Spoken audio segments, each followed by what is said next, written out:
Everybody, good to see you. We're going to go ahead and get rolling. And we're in Matthew chapter 12. But anyway, good to see y'all. If you're around on Sundays, we still have our Sunday Bible study in the morning.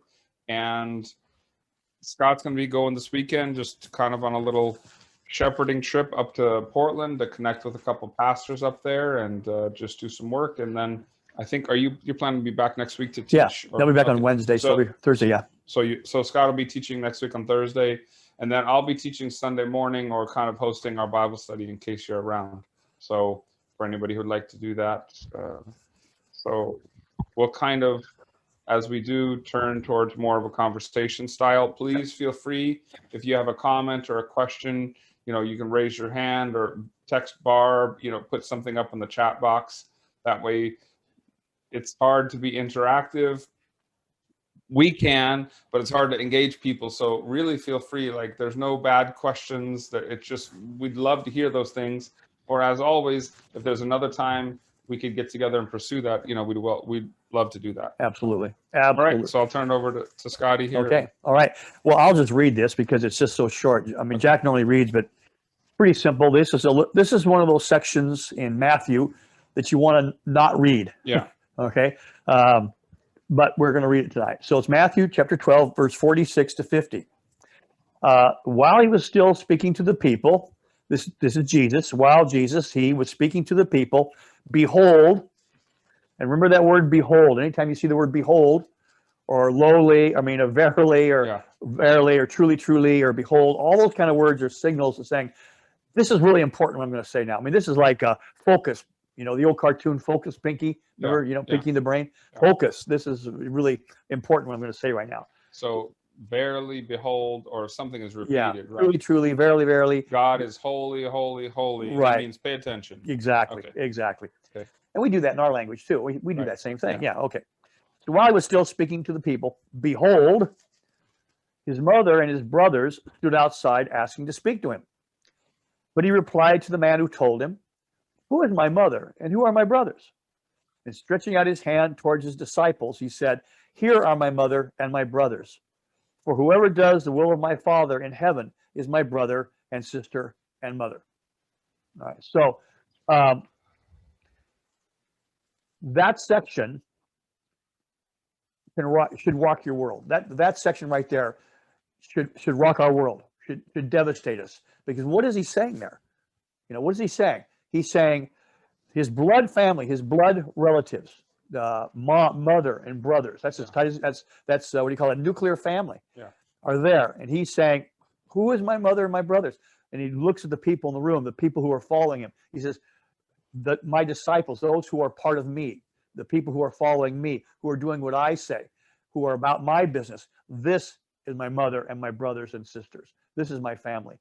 And so what he's doing is he's radically changing everything. As we know, everything Jesus does is upside down. He changes everything in all situations. And up to this point, I would say, you and I have been talking, we've been looking at the things that Jesus does. He heals the sick, he raises the dead, he calms the storms. Yeah. He's doing these mighty acts. He speaks against the Pharisees. They're the bad guys, he's the good guy, and we all are kind of going, yeah, Jesus, get them, and all this kind of stuff. Right. But this turns personal. This section turns personal, because now he's saying, this is my mother and my brother and sister, not my mom and dad, not my blood relatives. Yeah.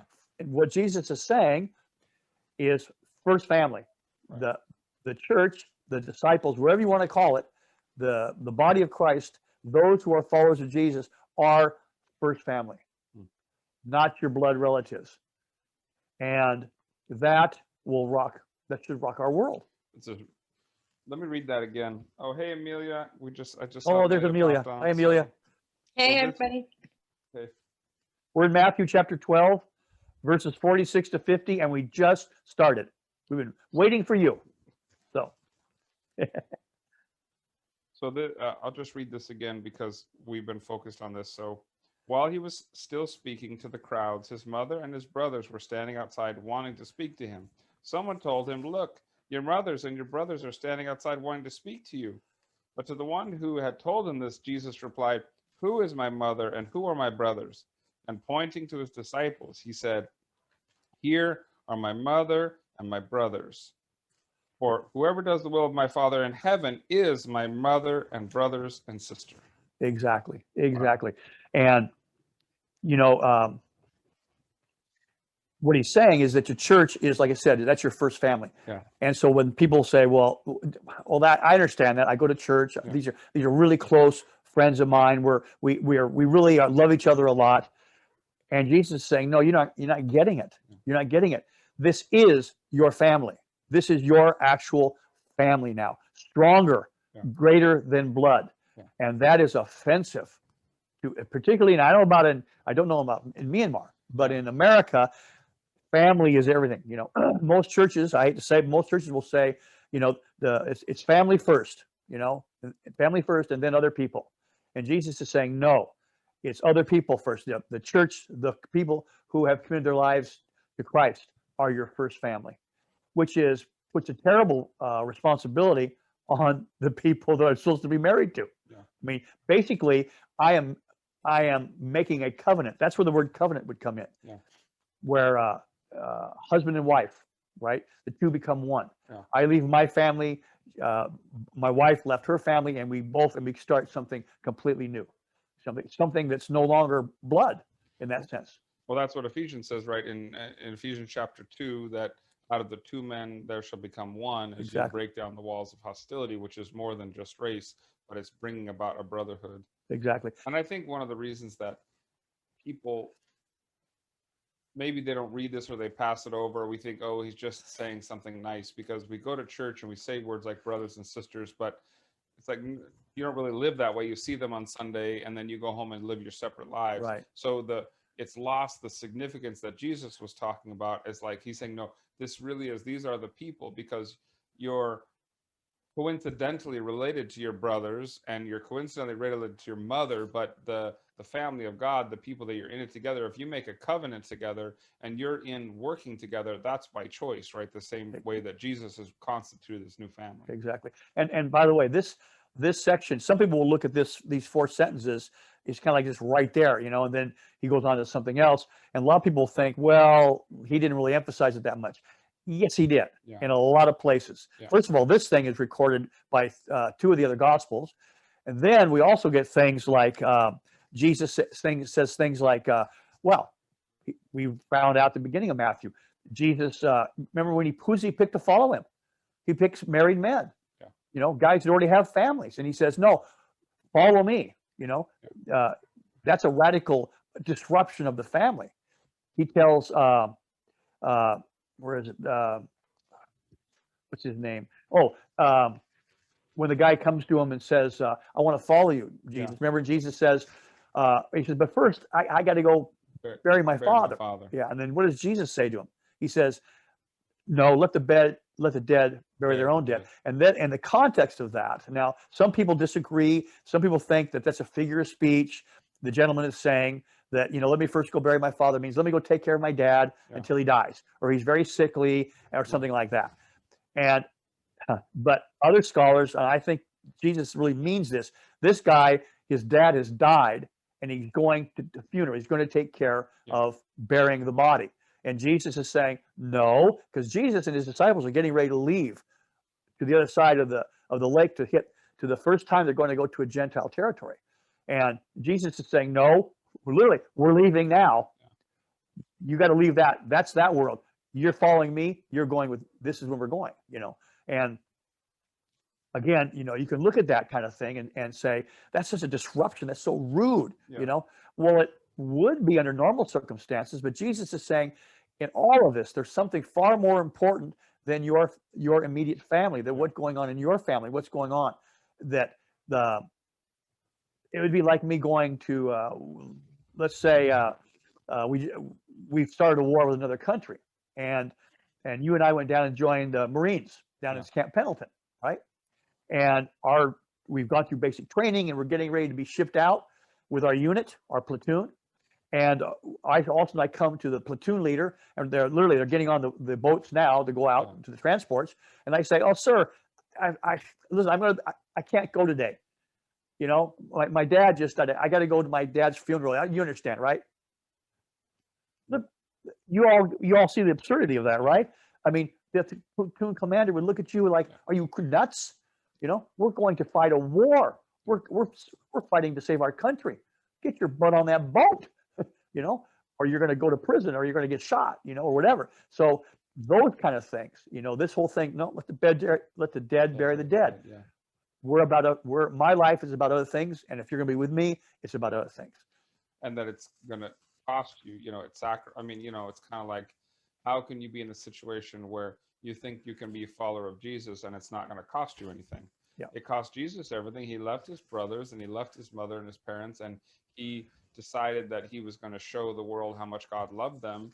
And so he's also letting other people know that you got to count the cost. If you want to be a follower of Jesus and be in his army, then it's going to cost you something. And it can cost you your life, it can cost you your family, but that's the job of a Christian, someone who's living for Jesus and is willing to give up things. Exactly. You know, he doesn't want them to think, oh, it's just about, you know, oh, you know, just have some private prayer time and that's what it means. He's saying this is a significant thing, right? This is a life decision. This is exactly. Yeah. Yes, exactly. Yeah. In fact, let me read this from Matthew chapter 10, lest you are confused of what I'm saying. Jesus makes it perfectly clear. I'll just read it to you. It's Matthew 10, verse 34, but I'm going to start reading. Do not think that I have come to bring peace on earth. I have not come to bring peace, but a sword. For I have come to set a man against his father, and a daughter against her mother, and a daughter-in-law against her mother-in-law. And a man's foes will be those of his own household. He who loves father or mother more than me is not worthy of me. And he who loves son or daughter more than me is not worthy of me. And he who does not take his cross and follow me is not worthy of me.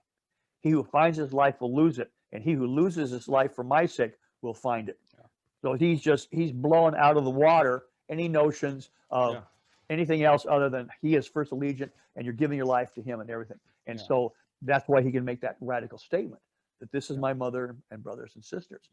Now, there's some ramifications of that, which is if you say, okay, I'm going to do that. Yeah. All right. And well, we've already done that. Okay. So, but if you decide, when anyone who's watching or participating in this Bible study says, well, okay, I'm going to do that. Okay. And so if you go to the church you're with or to other Christians and say, I've decided I believe Jesus, and so now you are my family. I'm committing my life to you. For the rest of my life, you are my family, my blood relatives. I'm going to make a covenant with you, much like an adoption. I love one scholar who said covenant, the best examples of covenant are marriage and adoption. That when you adopt a child, that child becomes just like blood. It's exactly like blood. And the whole language of the New Testament is adoption and fellow heirs. And, that's a huge part of how do you become a part of this family? Well, you get adopted in. Exactly. And once you're adopted in, it's just as if you were blood. Exactly. Yeah.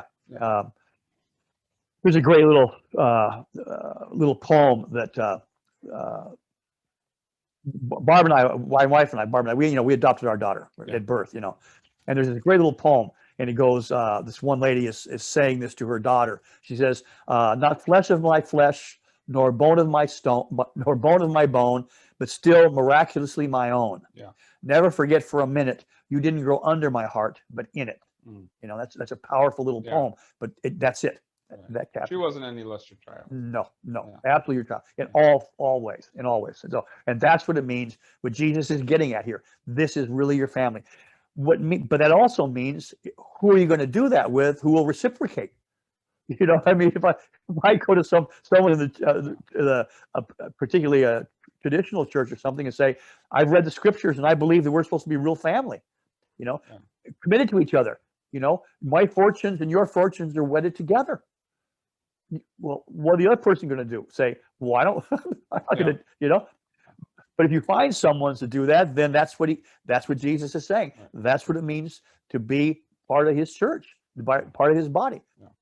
This is radical stuff. It was then, and it is now. It's even more so. Well, even more so now. Yeah. Yeah. And I, by the way, I didn't make this up. I don't, your dad's old line. I'm just reading what the scripture says. Right. Jesus said this. Yes, He didn't Jesus make said it this. up. I didn't say this. Yeah. All right. Jesus said this. Yeah. So these are things that we all have to weigh, you know. And the other thing is if one, and we can speak from experience of this, many of us can, if one does this, this is so radical. This will bring violence to your friends, to your family. People will turn on you. Excuse me. I hate to say it, but that's what many people find, that they'll say, well, you can't desert your family. You know, now people will say, well, what do you mean? I mean, I never see my parents again? No, it's not that, you know, it's just, where's your allegiance? Where's first family? Yeah. You know, if your parents or your brother or sister become part of the body of Christ, well, then they're loved like everyone else. Right. There's no, well, we're all part of the church, but this is my mom. Right. Oh, you love her, you have special feelings, but Yeah. you don't treat her any differently than anyone else, you know. There's, you know, my dad would always say, and my grandfather said, that to his kids and to us, you're special, but you're no more special than anyone else. You know? Exactly. And Exactly. the thing is also, this doesn't mean, you know, you can get the idea, this means that you abandon your father, you abandon your mother, that you don't take care of them, or you abandon your children, or your wife, your husband. Well, obviously, that's not the point. I mean, because there are instructions within the letters to the New Testament Exactly. of how to be a good wife, and how to be a good husband, and how to be a good father, and Yep. to take care of the widows, and to take care of the older people. So it doesn't mean that you just decide you're going to abdicate all your responsibilities. But C.S. Lewis points out, he says, when first things are loved first, second things are loved best. Exactly.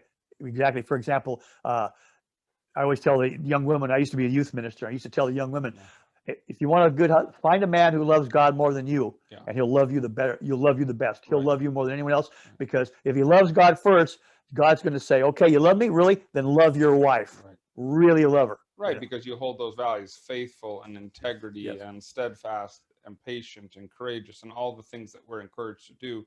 Well, of course, you exhibit those towards your loved ones, but you also exhibit those, you open that circle to other people to be, you know. I think one of the things about this that's sort of tragic in one sense, how the church treats language, is because you show up to church and we say, hi brother, hi sister, you know, and we have this experience, whatever it is, on a Sunday, and then when you leave, well, if there's a divorced person, or there's an orphan, or there's a widow, or there's a single person, or whatever it is, all those lonely people that don't have family go home lonely. Yeah.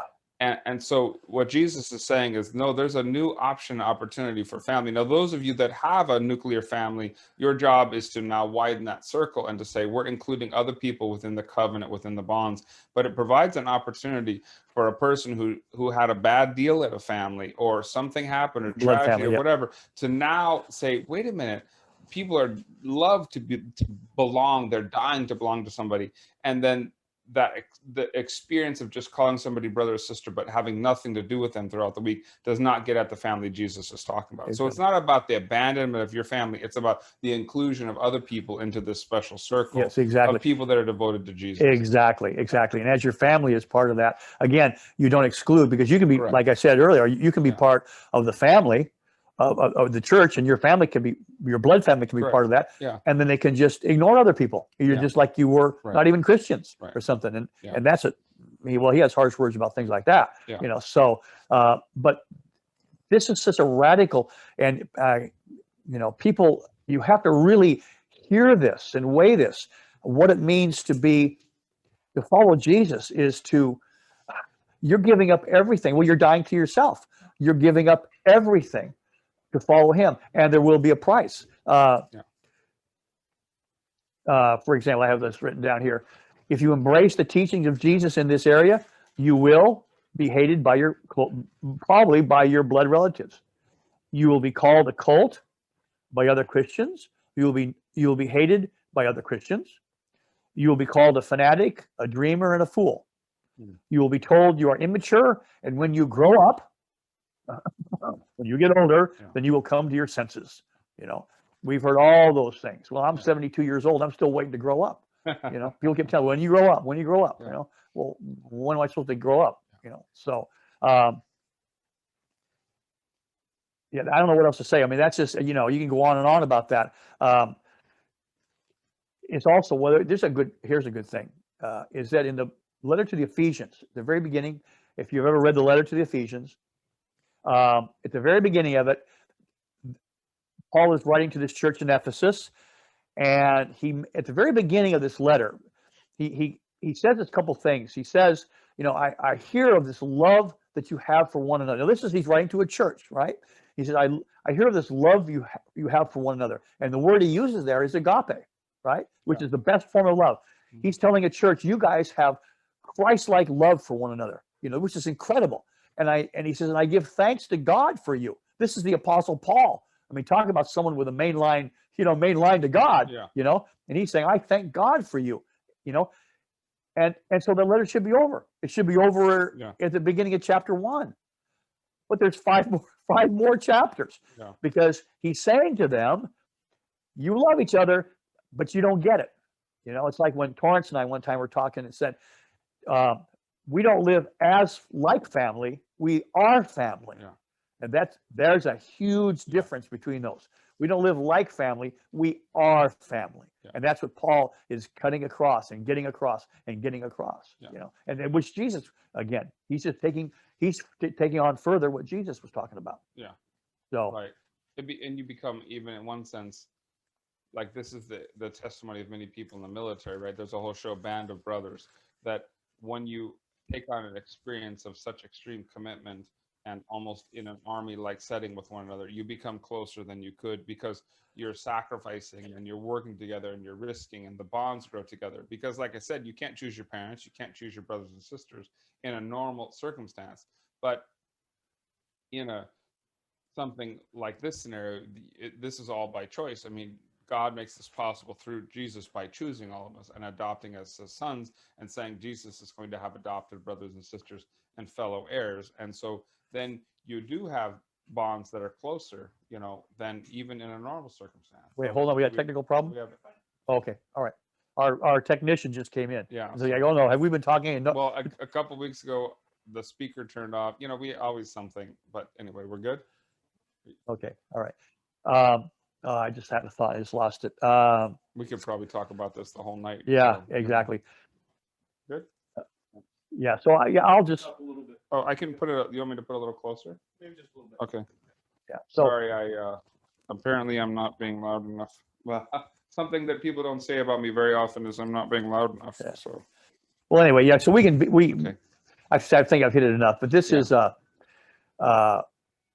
yeah, again, that's wonderful. I mean, the thing is, you can think about it as being, I think Jesus does want people to understand that there's a cost to this. Now, the rewards are rich. The brotherhood and the depth of partnership are rich, but he's just saying, this is not going to be easy. It cost me everything. It cost my disciples everything. It's going to be something that is not just like casual, right? The way a marriage is, when you enter into a marriage, there's things that you give up. Of course, right? You're limited in a certain way, but the richness of what you gain in a great marriage is well worth the cost. That no doubt there are things that are sacrificed. Exactly. So you don't have to just think, oh, this is going to be a terrible, miserable existence where everybody's going to hate you. But it certainly is the chance that giving your allegiance to Jesus and not to other places, not everyone's going to understand that. Right.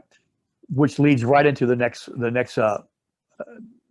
we're going to study. Okay. But let me just again say that this thing he says here, you said it, Jack, this is costly. This will cost you everything to live this. It will cost you probably, for many people, their families will turn on them and hate them. Like I said, it'll cost your friends. It will cost you everything. You just can't believe it, because this goes against everything in our culture, everything and we've been raised in is that my family is the most important thing. And Jesus is saying, he's blowing that out of the water. He's saying, no. We have a hand. It's like the remember the old saying, I don't know if everybody, Bae. Remember the term Bae, B-A-E, before anyone else. Everybody wants to be B-A-E. So Miriam has a question. Yes, ma'am. Thank you. I do have a question. I feel like I've heard throughout the Bible or in going to church a lot about our brothers and sisters, and and being a community. But the interesting thing, like for me growing up, my mom would tell me like, well, don't get too deep into it. Like still like wanting a separation because family is family always. Don't fall into it too much. And Sandra and I both grew up since I don't know preschool till high school, like in the same. We went to Christian school our whole life, and it was like always taught to us that with other students too, everyone having that same experience of family is still something different. That's just the teaching they say. That's just, the Bible. But don't do it too much. That's because it's from olden times. Like it's completely different now. It doesn't relate. A lot of things in the Bible don't relate to right now. But as I'm learning more, this couldn't have been a better guide to life. Like the everything in the Bible just is something that can ground you in ways you wouldn't even know, whether it be mentally, emotionally. Yeah. So this is just a really interesting one for me and brings back a lot of memory. Yeah. And I wonder too if that's why it's always mentioned, because even in sermons you hear about your fellow brothers and sisters, because I wonder if back then too it was the same situation where people were being told not to follow too deeply or not to believe, because it might not be safe or whatever it was. Yeah. Oh, well, yeah. I don't have anything to add because you just preached it. But that does remind me of, which is if you believe Jesus and will be and do what he says, then you have the whole thing, which is we in the traditional church, how will you treat that other member in the church? For example, if Miriam, if we really are family, well, she needs money. She's lonely. How about she's rude and irritating? I don't know you, Miriam, but really, someone's rude and irritating. Are they family now? He needs work. How about this? They lost their job and they need a place to stay. Who opens up their house? Who gives money? I'm talking about real family. This is real family, the way Jesus wants it. And it's so radical, but so wonderful that Jesus, which we're going to read in just a few minutes, says, you leave your own family, but you gain hundreds, more brothers and sisters. And we're going to read. Actually, we're going to read. Let's move on because. Well, just one comment on that. Kind of what Miriam said is that I think that it's a part of our own selfishness to want to mitigate risk and to want to, like, it's if you go into a marriage and you sign a prenuptial agreement, that limits your liability or something. I think that that's just a conformity to culture, that we want to be able to do something and still be safe. Right. You can't have any great relationship and be safe. You can't be vulnerable and share yourself and be safe. You can't get married and be safe. And I think that, I think you nailed it, that it wasn't any different than it is now. People were hesitant and they didn't want to risk, and they wanted to do it part way. They wanted to do it half measures, and they wanted to say, well, okay, I'll follow Jesus when it's convenient or when things are set up and when I don't have anything in the way, and in a way that it won't really, that I can satisfy my conscience by, doing the nice religious things, but really living life for myself. And that's what Jesus, I think, was saying no to in all of the religious aspects of the people that he was facing. It says it's not about rules and regulations. It's about living for me and loving other people, right? And so no half measures, and it's this, people were just the same then as they are now. They don't want to sacrifice. We're selfish. We want what we want. We love ourselves first, and maybe our family second, and maybe somebody else third or fourth or fifth, and God is in there somewhere. But I think that that type of warning also can be, maybe people have been burned or they've been hurt, but if you ever experience it, the real deal, it's just a breath of fresh air. Because, I mean, let's just be honest, most family situations don't work out well. Most people have bad relationships with their siblings. They have bad relationships with their parents. Most relationships end in divorce. It's not as if the church has the market cornered on bad relationships, but it is certainly something that, like you said, if you read what Jesus had to say and you look at the scriptures deeply, you cannot avoid the fact that he's trying to bring about a new family, and that's based upon people that have their allegiance to Jesus and are therefore covenanted with one another in this new endeavor, and that there's no way to do that and be safe and not risk and not, you got to dive in. Yeah, and that is called baptism. There, yeah. It's exactly, yeah. So, yeah, I don't want to get into that. No, I mean, it's a great question. It's a great Yep. comment. And I think that we always got to be careful of saying, oh, well, Jesus just meant this metaphorically. He spoke in metaphors, and we know when he said, you got a log in your eye and a speck in your eye, that's a metaphor. This is not metaphor. No. He is speaking plainly, explicitly. And so also we have to do is be careful. We can't decide we're going to get rid of the things we don't really like that are costly, and we're going to keep the parts we like. We just either take Jesus at his word or not, you know. Exactly. So. And this now leads right into this next thing, which is Matthew chapter 19. Okay. It's going to cost you everything, and you're going to get more than you had before. Okay. So we're going to Matthew 19. Matthew 19. And this section, and I hope we can finish this, this is, you're all familiar with this story, the story of the rich young ruler, but the story has two parts to it. This actually goes starting at chapter 19, verse 16, and it ends at chapter 20, verse 16. Okay. It continues. It's all tied in together. But we'll first look at the rich young ruler.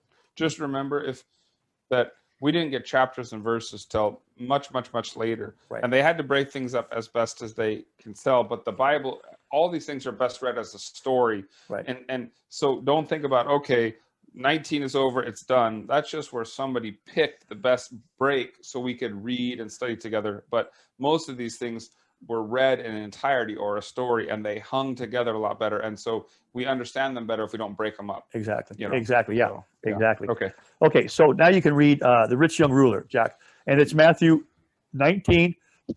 16.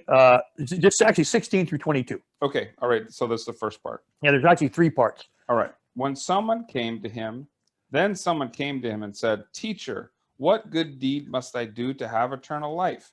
And he said to him, "Why do you ask me about what is good? There is only one who is good. If you wish to enter into life, keep the commandments." He said to him, "Which ones?" And Jesus said, "You shall not murder, you shall not commit adultery, you shall not steal, you shall not bear false witness, honor your father and your mother. Also, you shall love your neighbor as yourself." The young man said to him, "I have kept all these. What do I still lack?" Jesus said to him, "If you wish to be perfect, go sell your possessions and give the money to the poor, and you will have treasure in heaven. Then come and follow me." When the young man heard the word, he went away grieving, for he had many possessions. Right.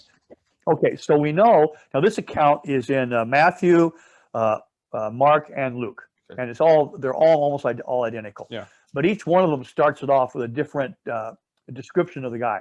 So that's where you get the term rich young ruler. One of them says he was rich, another one says he was young, and one says he was a ruler.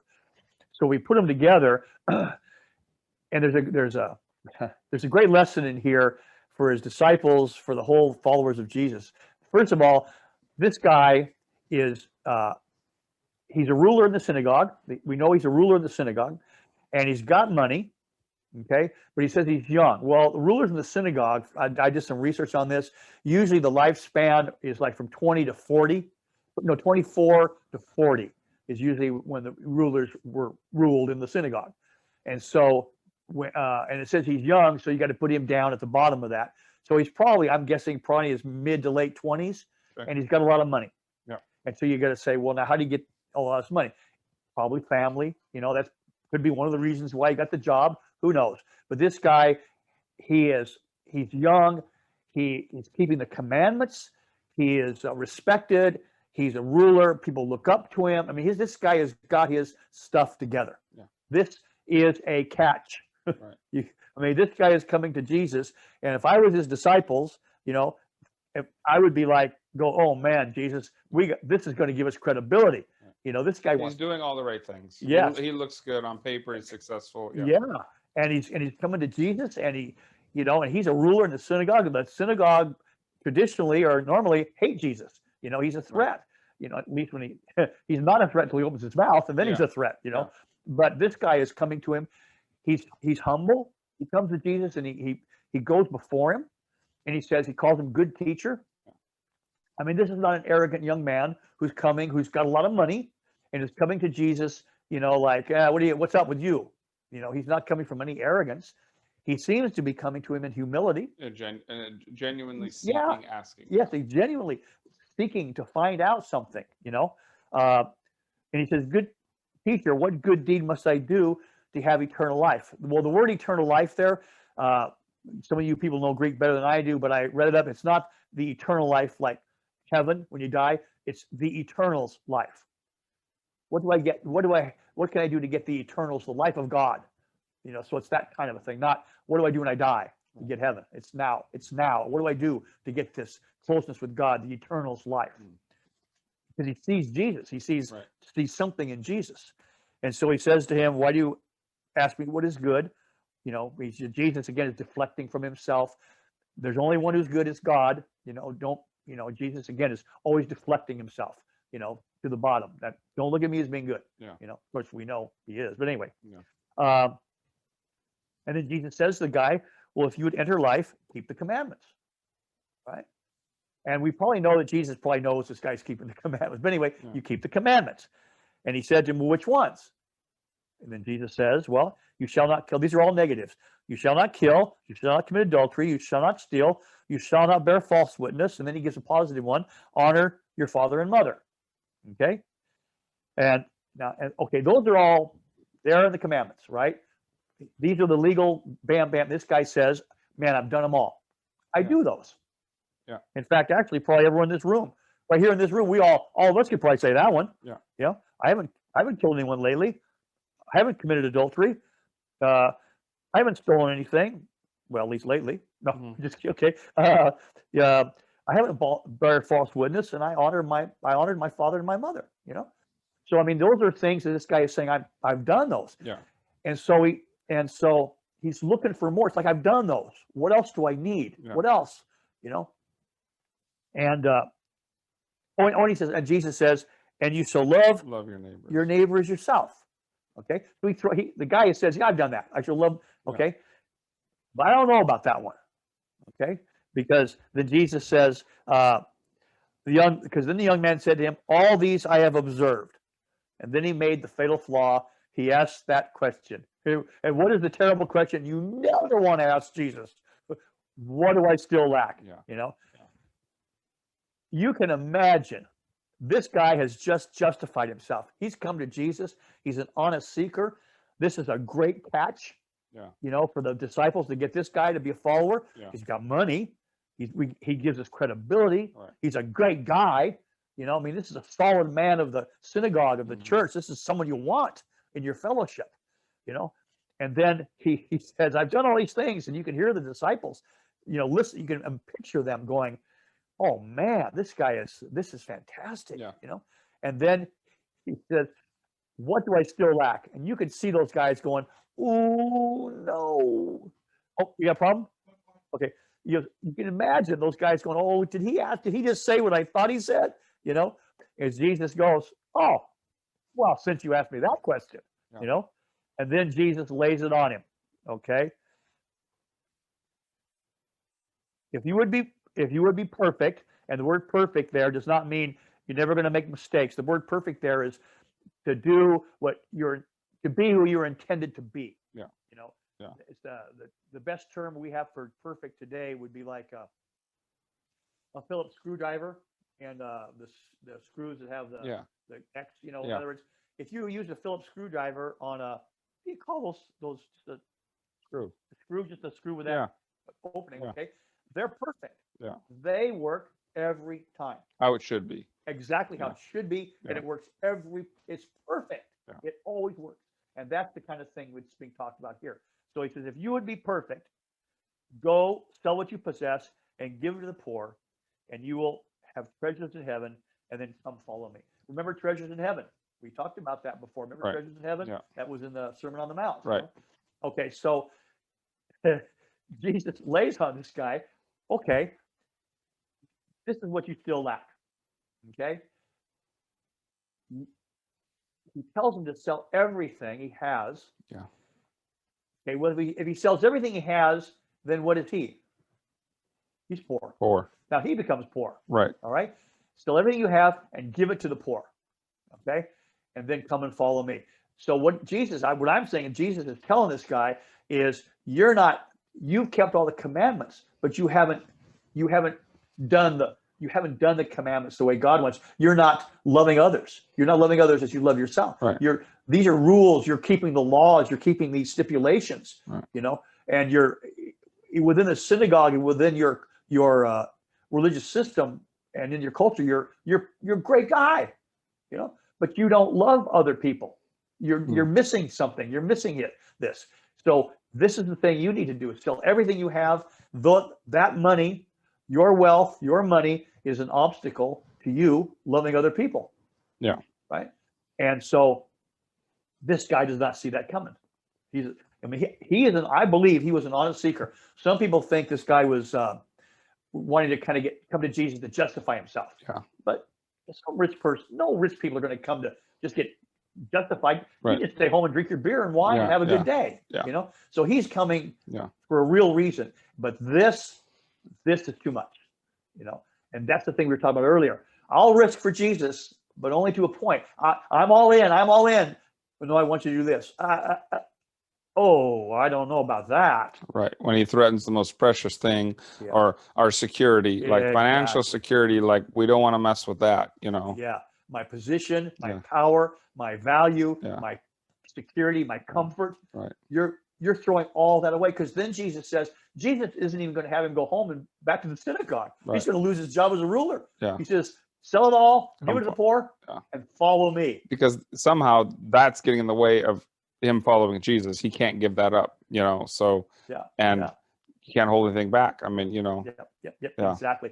And so this guy, he's not going to do that. He's just not going to do that. And it also says in one of the other accounts that Jesus loved him. I love that. Yeah. Jesus looked on the young man and loved him. It's almost like he's going, as this guy's coming to him, he's going, you're so close. You almost feel like it's you know what it feels like? It feels like Peter getting out of the boat, walking on the water, and he gets to Jesus, and Jesus goes, "Oh, Peter, man of little faith, you were so close, you were doing so well." It's almost like this with this guy. He loves him. He's like, you're after it. You really, when you come to me, rich people. I don't know about you, but not too many rich people have been coming to Jesus lately, asking these kind of questions. Well, and he's obviously. I mean, you get the sense that he's sad too. It's kind of like he seemed to have an intent to follow Jesus. Like, hey, I think I can follow Jesus. I think I can follow you. Like, I want to be in on this, and he's grieving, but because he's like, I'm not willing to give that up. I'm not willing to give up the good life, the high life, like I want to follow Jesus, but as long as I can maintain my security, my safety, not really risk, like, kind of like Miriam said, halfway, like I'll do these good deeds, but I don't really want to sacrifice the most important things to me. And those are different for different people. Exactly. The most important thing is different. Yeah. And now your dad had a great line about this. Rich used to say, isn't it interesting that in the 2,000 years of church history from all over the world, this is the only guy that this was ever a problem for. Right. That's a joke, right? Yeah, right. No one else in the entire history of the church has ever had a problem with money. It's not preached very often. Most of the time the church preaches, if you're a good, faithful Christian, you'll be successful and wealthy. I mean, frankly, that's what is preached. That's what taught a lot of times, And the Sermon on the Mount, we read Sermon on the Mount, and Jesus couldn't be any clearer in there. Yeah. You seek first the kingdom. Don't seek the treasures of this world. And he's telling same thing with this guy right here. Yeah. Come and you'll have treasures in heaven. Yeah. Also notice, again, I'm give this to Rich, which is powerful. Yeah. This is just to get in the door. Much more will be required of this young man. Just to start. Yeah. This is Jesus saying, sell everything you have, come and follow me. Follow me is the beginning of the journey. Yeah. He's just saying, get rid of that stuff so you can begin the journey. That's just right. We think, well, if you could sell everything, that'd be just incredible. That'd be just the greatest thing. And then the TV show's over and we all lived happily ever after. No.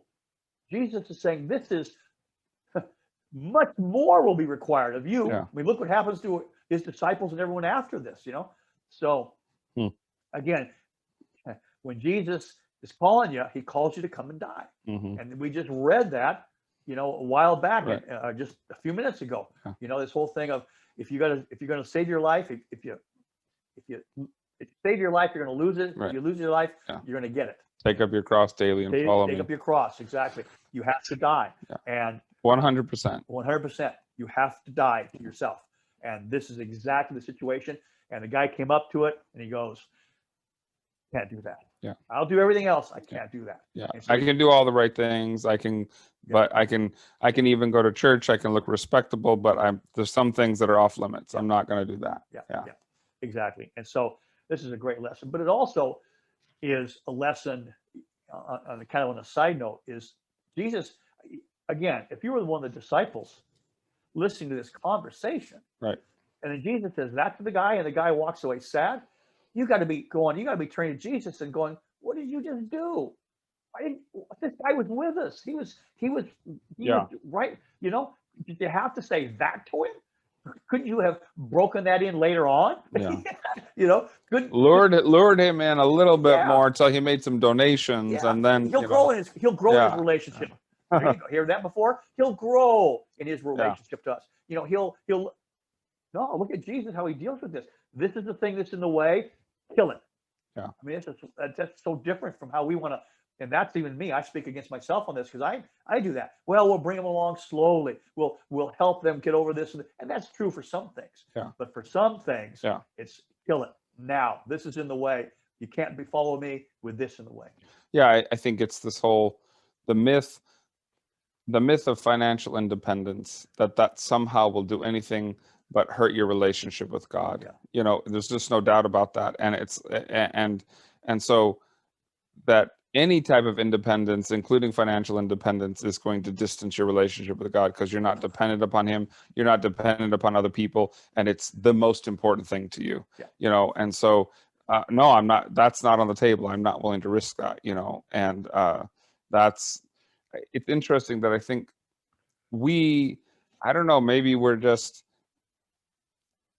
Miriam alluded to it before, like we're uncomfortable with this stuff, and so we want to skip over it, or we want to water it down, or we want to say, oh, maybe he didn't really mean that, or somehow. But it's like Jesus, actually, if you look at him, he did make a lot of promises, and he did, in one sense, you want to say, he let people know there's a huge upside, but he was very often warning people that this is all going to be worth it in the end. Yeah. To know your relationship to God, it's all worth it in the end. However, he always warned them up front, and I think we're reticent to do that. We're scared that people are going to say no. Yeah. And Jesus never shied away from giving people the truth, even though they might say no, because you know what? They might say yes. Yeah. Exactly. We got to be true to this.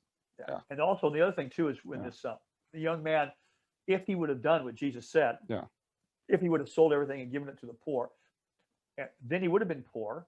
So he would have seen the poor, and he would again. And I'm just adding on what you said. He would have been needy. Right. He would have maybe for the first time been really needy. Right. And depended on other people, right. and this would have been scary. Right. And you really would have had to connect with other people because now you're in like you said, this brotherhood. Yeah. You're in a band of brothers now. Yeah. We don't know where the money's coming from because he's not giving the money to Jesus. Remember, Jesus doesn't say, well, give us the money. Give it to our ministry, right? Yeah. No, he says, give it to the poor. Give it away. So this is not an issue among us. Yeah. Because when rich people give money, there's always strings attached. Yeah. There's always strings attached. Yeah. We know that one. That's good. So yeah. Well, anyway, so now the story picks up a little bit. Okay. You want me to keep reading? Yeah. Now just read 23 through 30. Okay. Then Jesus said to his disciples, "Truly I tell you, it will be hard for a rich person to enter the kingdom of heaven. Again, I tell you, it is easier for a camel to go through the eye of a needle than for someone who is rich to enter the kingdom of God." When the disciples heard this, they were greatly astounded and said, "Then who can be saved?" But Jesus looked at them and said, "For mortals it is impossible, but for God all things are possible." Stop right there for a second. Okay. Okay. So these guys, this is their response.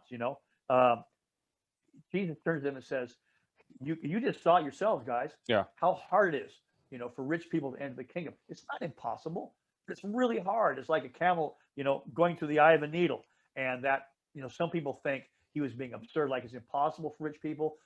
but he's probably referring to, there was a gate, you've heard about in the temple called the Eye of the Needle. It was a very small, narrow gate, and animals wouldn't go through that gate. It was like a one-person thing. So to get a camel through it, you probably could if you pushed and squeezed and prodded and or something like that. Cut him in half. Yeah, Maybe. extremely difficult, but Yeah. you could. And he's just stressing that it's really, really hard. And we've just talked about why it's so hard. It's hyperbole or exaggeration. or Exactly. something, Right. It's, Okay. it's just so hard, almost impossible. Yeah. But with God, And you've just seen it, Yeah. right? exactly. Yeah. But with God, it's possible, because this guy could have done it. Right. Jesus Yeah. wasn't asking him to do something he couldn't do. Right. You know, Yeah, he didn't say cut off your finger or something. And then you see, as the early church blossoms and blooms and grows, then what happens? How does that happen? Wealthy people sacrifice and give away everything to make the church happen. So it does happen. I mean, you think about that.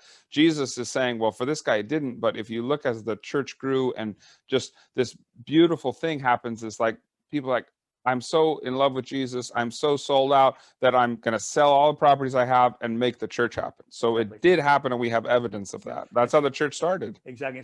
So thank you. It just reminded me before we moved on. Yeah. So that's why we should not feel sorry or sad for this young man. Right. Yeah. You tend to go, oh, Right, he went away sad, you know. Yeah. No. But he had a chance. Because Yeah. there's Jesus later on comes across a tax collector called Zacchaeus. Yeah. And this guy repents. Yeah. And sells it all, you know, and completely Yeah. changes his ways. You get Saul, you know, who had it all. Yeah. I just rhymed that. Yeah. Paul, who had it all, Yeah. you know, and he throws it all away. Yeah. So it's not like it can't be done. This Correct. guy just wasn't going to do it. Right. You know, so we just don't want to feel sorry for like Yeah. he was a poor guy. Yeah. No, he Yeah. was responsible, and he chose that, and Yeah. that's too bad.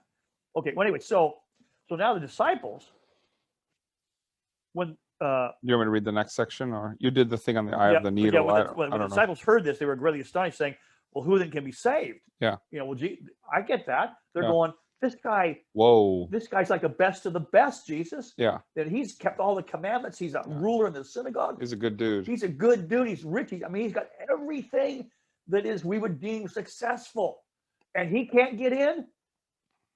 We're screwed. No. You know? I mean, really, Right. we're screwed. Yeah. You know. Yeah. That who then can be saved? But Jesus looked at them and said to them, "With men this is impossible. With God all things are possible." So Right. it's that you're in the wrong category, gentlemen. Right. You're in the wrong category. Yeah. And then read on. Okay. Then Peter said in reply, "Look, we have left everything and followed you. What then will we have?"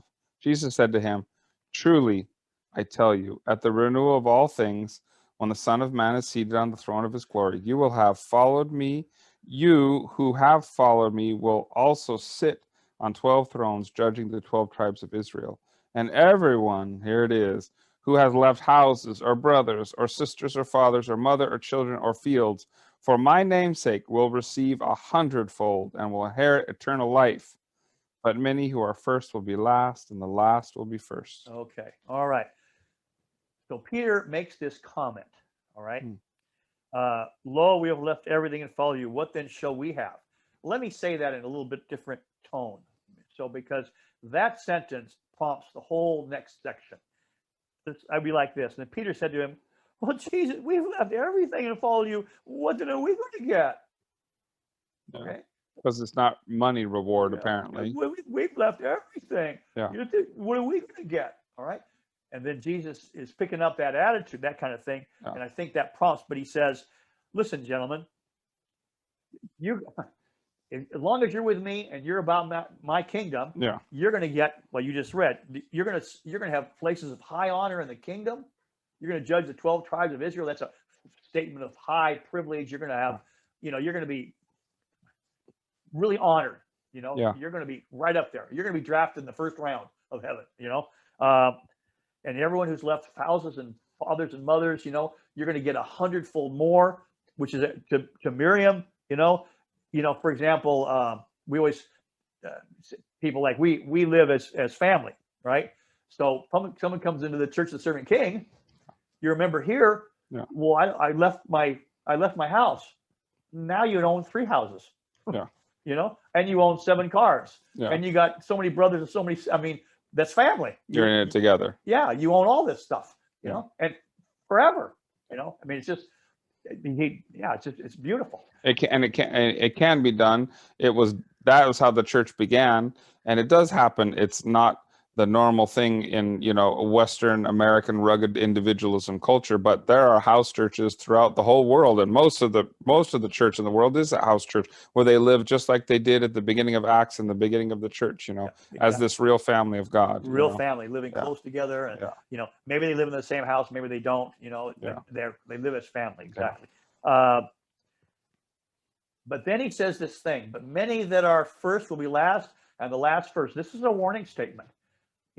He's basically telling these guys, gentlemen, it's not guaranteed. This I know some people don't agree. Well, I put this together. People can agree or disagree, Yeah. but I believe that is a statement, that is a warning to Jesus, to Peter, and to have that kind of attitude they had. Because then he goes on to tell this parable. And Okay. this parable, I believe, this story is directly related to these. For the whole conversation. To Peter, to that thing. To that conversation. Yeah. Right. Okay. So forget about the chapter break. We're carrying on. Exactly. Because Jesus is continuing Okay. right on talking Okay. to his disciples. All right. For how far do you want me to read? The whole section. The whole thing. Okay. For the kingdom of heaven is like a landowner who went out early in the morning to hire laborers No, for. excuse me. Stop at verse. Don't anyone read past verse 9. When Jack stops, Okay. do not read any more after that. Okay. Yeah. Or we'll cut you off with the Zoom. Yeah. Oh, no. Okay. For the kingdom of heaven is like a landowner who went out early in the morning to hire laborers for his vineyard. After agreeing with the laborers for the usual daily wage, he sent them into his vineyard.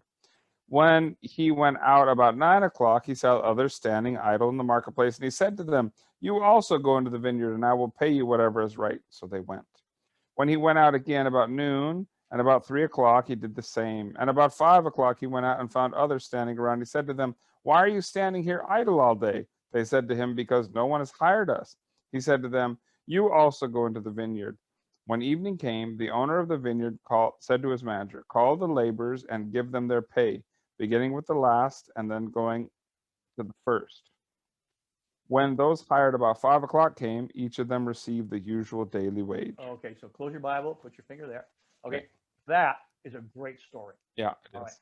So real quick, because we're running out of time, but I can. Yeah, we got about 5-6 minutes. Okay, I mean, so you get the picture, right? So this is a landowner, a householder. This is a very humble man because he doesn't send his servants out to hire laborers. He goes out himself in the morning. Yeah. He goes at 6 o'clock, early in the morning, ready to get the days going. The first group of guys he finds, they bargain with him. Yeah. Notice this is really important. They bargain with him, and they come to an agreement of a denarius or denarii a day, which is about a good day's wage. A full day's wage. Full day's wage. Yeah, okay. And these are day laborers. They need that money to send their families. Yeah. Think of the guys down outside of Home Depot. Yeah. And those were looking for work. That's the kind of They're standing waiting for somebody to pull up and hire them. Exactly. Okay. And so this guy comes there, right? So he comes against those guys. Then the next group he comes to, they don't argue. They don't bargain for money. They're just glad that he hired them. Right. He says, "Just go into the vineyards and I'll pay you." And they're going, "All right." Yeah. And then about 12, now we're getting to the day, and some other guys are hired and they're incredibly lucky. And then at 3 o'clock, some guys are going, "Oh my God, this is so fortunate." Yeah. Right. Well, the rest of the people who are hired, they're just going, "Well, we just didn't get hired today. So we'll have to figure out what to do, how we eat or, Then all of a sudden, this guy who's been coming back and forth all day shows up at 5 o'clock, and he says, "Hey, you guys want to work for an hour?" Yeah, better than nothing. Yeah, right. Yeah, something. So they go back to him and they work for an hour. Yeah. Right. And then it comes to pay everybody, and the guys who were hired at 5 o'clock, they're expecting, they probably heard what their first guys are going to get, Right. so they're probably thinking, well, I'll get a couple bucks or something. Yeah. And this householder pays them a full day's wage. They did not earn a full day's wage. Right. This guy is incredibly generous. He gave them the money to take care of their families. Yeah. They worked for 1 hour, and he treated them just like all the other guys. Paid them as if they'd worked the whole day. As if they'd worked the whole day. Incredible generosity, incredible kindness. Yeah. And that story warms our hearts. Yeah. Isn't that right? If the story ends there, Cool dude. Wow, that's probably like Jesus or something, huh? Yeah. That's just like God. That's absolutely. But the story continues. Always remember, many times Jesus always has a 1-2 punch in stories. It's like the story of the prodigal son. He sets you up. Yeah, he he tells a great story, and the son came back, and the father hugged him, and they had a big feast. And you go, ah, Warm your heart. yeah. Then all of a sudden there's a pause, and Jesus says, now there was another son. Yeah. And here we go. Boom, here comes the punch, right? Yeah. So here we go. So now read verse 10 on. Now, when the first came, they thought they would receive more, but each of them also received the usual daily wage. And when they received it, they grumbled against the landowner, saying, the last worked only 1 hour, and you have made them equal to us, who have borne the burden of the day and the scorching heat. But he replied to one of them, friend, I am doing you no wrong. Did you not agree with me for the usual daily wage? Take what belongs to you and go. I choose to give to the last the same as I give to you. Am I not allowed to do what I choose with what belongs to me? Or are you envious because I am generous? So the last will be first and the first will be last. Yeah. Right. So the guys at 6 o'clock in the morning, when they're in line, and they happen to look over their shoulder, you know, the guy in front of them, they see the first guy's up there. Yeah. The guy hands them a full day's wage. These boys are going, oh yeah, we're going to get money. extra. Yes, Yeah, we're yeah. in the money. Yeah. Oh my God, we worked all day. Can you, let's see, 9 times a denarii, you know? Right. And also they get up there and he hands them the denarii. Yeah. You know? But they were glad. They negotiated that fee in the morning. They were glad to work for that for the day. There is our human nature. Mm. There's our human nature. Right. It is Christmas morning. Jack and I are our boys in front of the tree. Our dad gives me a brand new baseball glove. And I'm going, are you kidding? An A2000? This is incredible. And I can't believe it. I can't go outside and play with it. And then I look over and Dad, all of a sudden and Dad brings in a brand new Schwinn bicycle or a 10-speed for Jack. Yeah. And all of a sudden I'm going, oh, well, he just got a baseball glove and you gave him a whole new bicycle. Yeah. You get the idea, right? Everyone get that? You know? How did my joy get ruined so bad? Yeah. You know, instead of me saying, man, Jack, that is so cool that you got that bicycle. Yeah. I got this, but look what you got. That's great. Celebrating with them. Exactly. That they got grace and Exactly. And this is a statement to these disciples, to Jesus. You guys said this. Are you paying attention to this story? Mm. You know, these first guys were grumbling. They were so happy. Yeah. And you know, the point is they negotiated. They did not let the householder be generous. They negotiated. They did. Right. They said, no, we're not working until we have an agreement here. Right. Because we have you at kind of a disadvantage. Right. It's You early in need the help. morning. Yeah. And, Yeah. you know, we can bargain here. You know? So it's 6. Basically, Jesus is saying, well, you got what you bargained for. Yeah. You wanted this, you got it. Yeah. You know, Yeah. Are you going to begrudge me that I'm generous to someone else? Right. I might have been generous to you. Right. But you were going to, Right. you know, and instead of you being excited and glad, Right. and saying, it's incredible. These guys should have gotten, they get the same thing we do, but you pick up in their grumbling that they would wish that other guys didn't get it. Right. They're complaining. You know, not only should we should get more, but we're really unhappy they got it. We're pissed off. Yeah, if we're getting the denarii, then they should not get the same as us. Exactly. Yeah. You know? Everything should be fair. Yeah, exactly. But look how crass that is. It's petty. It's petty. Legalistic, how legalistic, how uncaring. Right. And that's the danger. When Peter says to him, you know, Lord, you know, we've left everything. What do we get? That's that kind. We're keeping a log. We're keeping a ledger here. Yeah. Keeping a log book. Yeah. You know, we're doing this and this and this and this, as opposed to that guy. Right. You know. Yeah, because all those day laborers, they were of the same class of people. And so they weren't happy that their friend or somebody they knew got a windfall or something like that. They're just jealous and petty and sad. It's very sad. It's a very sad story, but it is a very human story, meaning we all want everything to be fair, you know, and we're not happy. You know, a lot of times we're really not happy when good things happen to other people. We're jealous or envious of that, you know, especially if we should have gotten it or something like that. Somebody else gets a promotion, you know. And I'll end with this. And that is the story of the prodigal son, the elder brother. What prompts that whole story from Jesus is the Pharisees are grumbling that Jesus is eating with tax collectors and sinners. Yeah. Yeah. And then he says, now there was another son. And there's the older brother bitching and complaining, you know. Yeah. Well, you know, I've worked all these, here we go, here's my tone of voice. I've worked all these years for you. and you never even did anything for me. Yeah. You know, and the father's just going, everything I have is Yes. yours. But you should be excited. This is your brother. It's come home. Yeah. You know, get with the joy, you jerk. Yeah. You know, but he's again so selfish and so so Yeah, misses the point. I yeah. mean, So that's just it's a great lesson for the disciples and for us. I mean, this is that not us? Is that not us? Instead of me being so excited right. that you got what I got, Yeah. I'm upset that you got what I got. Right. Unbelievable. Yeah. And this is a day's wages for day workers. Right. Let's make no Yeah, I'm mistake not- what the story's about. These Right. men are desperate for this money. Right. Yeah, I'm not happy you can go feed your family. You know, I'm just Yeah, it's unbelievable. So, yeah.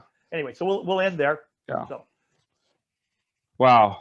Well, it's certainly true that Jesus both does promise reward, but he also says it's going to be costly. You know, the rewards and the promises that Jesus makes are not without cost to him and not without cost to us. I mean, we can kind of think, well, it cost Jesus everything, but how could we get access to that grace and it costs us nothing? I mean, that's almost silly in that sense. Yeah. But we have to, I think the story that, like Miriam said, people haven't changed all that much. You know, that story could have happened today and we just rewrite a little bit of the things, but that is exactly true. And that we can't just entice people and lure people in and promise everything's going to be beautiful and roses and success. But really, Jesus was warning them as well. He did both of those things, but a lot of it was like, hey, you know, you got to consider this, count the cost. It'll well be worth it in this life and the next, but you certainly should know what you're getting in for, you know. exactly. So And I'm glad you said earlier, the downbeat of all this stuff is this will cost you everything. Yeah. You'll gain everything, but it's going to cost you everything. it cost Jesus everything. Yeah, you have to die, and I am scared to die. Yeah. I don't know what happens next. But dying to self, taking up your cross and following me. Yeah. And that, but finding your relationship with God, finding your purpose in life, knowing the power behind the universe, finding brothers and sisters and people, lifelong friends and companions, people that are not related to you, that would die for you and would sacrifice you and are committed to you, and are the whole goal of all the discipleship is friendship. And man, oh man, you know, I think Miriam was saying she and Sandra have been friends since childhood. There's nothing greater than a great friend in life, you know, and they're rare. So if you find anybody else that's in it like you are, it's worth it. Yeah. So. Yeah. All right. Well, we'll cut it there. If anybody has anything else, you know, comments or questions, that's welcome. If you want to do any more, you know, personal one-on-one Bible study, we're up for that. If you're here on a Sunday morning, come by. Yeah, we can do it on Zoom. We can do it in person. You can come visit everybody. Things are opening back up a little bit, but we think, you know, we invite people here. We say, hey, take a year of your life and study. Become, just like what Jesus said, become a disciple. Follow and listen to Jesus and study what the Bible has to say and what Jesus is trying to communicate to you in your life. And so a beef down there, a beef, wave his hand. He did a year of discipleship with us, and he's waiting to come back to the U.S. and get his visa and student visa to come back and continue that. So anyway, so you can always really consider that as far as a really in-depth and committed study to life in the kingdom and to church and to living it as family and to learning about Jesus. And so you can always be considering that call. Yeah, and by the way, for what it's worth, I am now COVID inoculated or vaccinated, whatever. Yeah. I'm Pfizer covered, whatever. So both shots. Yeah, I got both shots, and I've gone the length of time, so I'm good to go. So if anyone, you know, wants to have a study, you know, and still sit apart or something, that's fine. Get together personally, one-on-one, which is a great way to do this. This is wonderful, and we hope to be back together soon. But of course, if you're interested in doing something more in depth and questions and digging into it, then, you know, let us know. Absolutely. So, yeah. All right. Well, we're going to get out of here pretty quick. If anybody wants to say anything, always as usual. But it's great to see everybody. Miriam, thanks for putting a comment or a question out there. It's always helpful. And Dirham, you had something? Yeah. Yeah. Go ahead, Dirham. In Matthew chapter 19, the last verse that Mark, verse that you're gonna have to. We don't have. Hold on one sec, Darren. We can't hear anything. Our speaker went off. Barb, maybe you can tell Mark. I don't know if he's still on, but we can't hear anything. he's not, but I'll text him. So hold on. Barb, maybe you can go step outside there and tell Mark. I am. Sometimes for some reason our speaker turns off. I don't know why. Hey, our speaker went off. We can't hear Dirham. He had a question or a comment. Yeah. you. Hello? Can you hear me? Sorry. I don't know. Did you hear us? Oh, We don't- no, Jerome, Teachers they're office. Yeah. working on You can hear because us? they can, Abib, Yeah. you can hear us? Yeah. Okay. yes.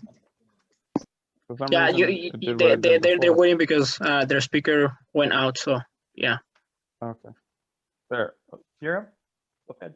Try it again, Dirham. Okay. Oh yeah, we can hear you now. Good. Yeah. I just want to know Matthew 19, verse 30 and Matthew 20, 16.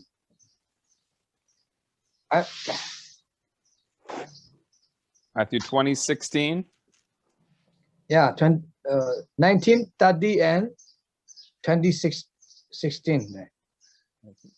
Yeah, what I mean is that the verse 30 is related to verse 20 or what is that? I just want to know more about that.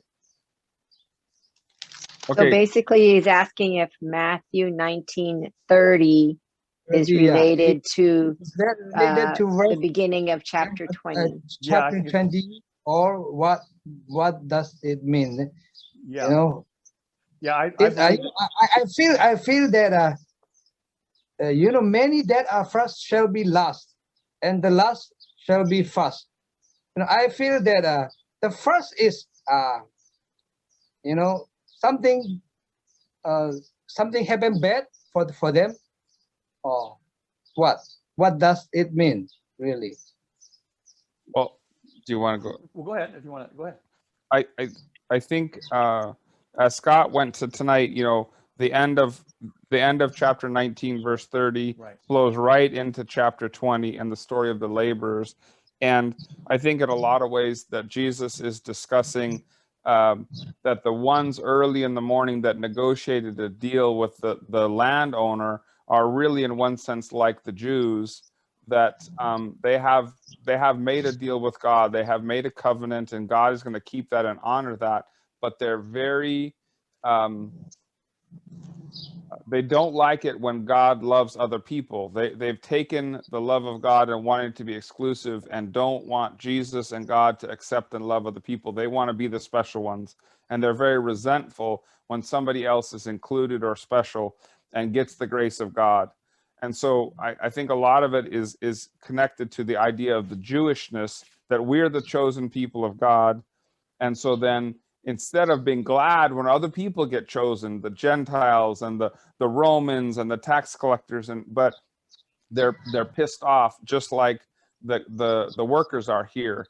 And I think Jesus is really trying to turn them upside down and inside out, saying, well, hey, there's other people, like he said, he meets the centurion. There's more faith. Nowhere in Israel is there such faith as the centurion or these other people. And he's trying to tell them God loves everybody, and that's God's grace to give out to whom he wants. And just like the prodigal son, instead of being resentful and have a crappy attitude, be glad that other people get the grace and love. Be glad that they're found. Be glad that they're included in the family. Yeah, and also, absolutely. And then when he says, but many that are first will be last, I think also he's saying on the cultural aspect of it too, is that the culture, the society, you know, like that rich young ruler, you know, everyone would assume that that's the guy, he's the guy, he's first. But Jesus is saying, no, you got it all wrong. Those who you think are the first will probably be the last. And the ones that you think are the last, like worthless, the no count, they're going to be first. Jesus is turning everything upside down. And I think this is a warning. I would think that statement is a warning to Peter and those guys, because he's warning them, don't get comfortable here. Don't think that just because you have done all these things that somehow, you know, you're going to be, it's automatic that you're going to be, you know, high on the, you know, with that attitude, that kind of spirit of keeping logs and ledgers, you know, well, what are we going to get? We deserve this. We've done all this stuff. What are we going to get now? You know, that's a dangerous attitude, and it's a warning to them. Don't think Don't get comfortable with this. Don't think this, because you can lose it, gentlemen. I got great plans for you. I'm planning on you guys being running the 12 tribes of Israel, and there's going to be great rewards, like you said, great rewards coming. But you know, this thing is not. How can I say? I'm just repeating myself. So yeah. So you have to be careful that the world don't get caught up in the world thinks about what's first, and who are the last. Who are the first and who are the last? Don't get comfortable with that, because it's not going to be what you think it is. Yes, thank you. Yeah, comparing to chapter 30, verse 16, there is mentioned, added a few more sentences. Many be called, but few chosen. So you know that sentence makes me, a little bit different. Confusing. The first is not chosen.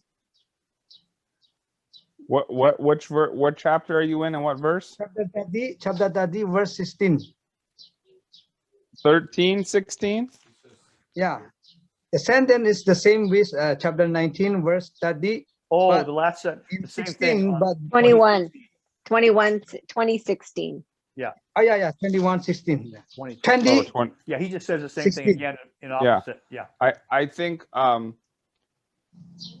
there's a couple things that Jesus is getting after cultural realities, which is people would assume the rich young ruler that God approved of him and God had blessed him, because in culture at that time, if you were rich and wealthy and successful, that meant God approved of you and God had blessed you, But what Jesus is saying is that no, in fact, God approves and loves and blesses and cares about the marginalized and the poor and the oppressed and the unsuccessful and the tax collectors and the prostitutes, that in fact, he's turning culture upside down, because they believed it's like the parents whose kid Jesus healed, who sinned, you or your parents?